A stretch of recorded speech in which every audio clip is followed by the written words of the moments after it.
Zee 24 तास एक पाऊल पुढे।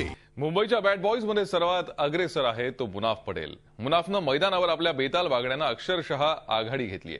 तो मुंबई इंडियन्सचा फास्ट बॉलर मुनाफ पटेल।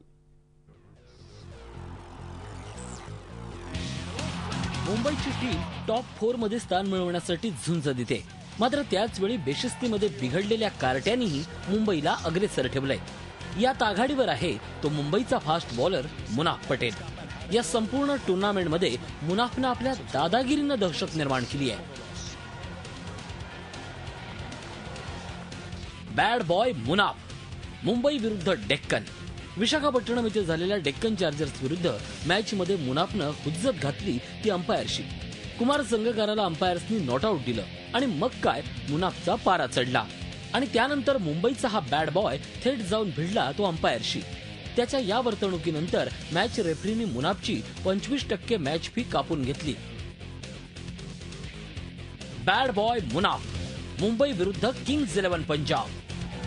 त्यानंतर पंजाब विरुद्ध खेळताना नितीन सैनी विरुद्ध बॉलिंग करताना मुनाफ पुन्हा एकदा बॅड बॉयच्या रोलमध्ये दिसला। पंजाबच्या नितीन सैनी विरुद्ध त्यानं अर्वाच्य भाषा वापरली। पुन्हा एकदा मुनाफला दंड ठोठावण्यात आला, त्याला 50% मॅच फीचा दंड झाला। बॅड बॉय मुनाफ, मुंबई विरुद्ध रॉयल चॅलेंजर्स बंगळुरू।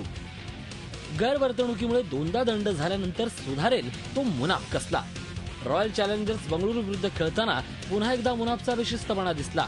सलग 4 नो आणि वाईड बॉल टाकल्यानंतर दिलशाननं फ्री हिटवर मुनाफला 4 लगावला। दिलशानचा हा 4 मुनाफच्या चांगला जिव्हारी लागला। पुन्हा एकदा मुनाफनं आपला राग काढला तो अंपायरवर। या सीझनमध्ये मुनाफ आपल्या बॉलिंगपेक्षा बेताल वागणुकीमुळेच जास्त चर्चेत राहिलाय।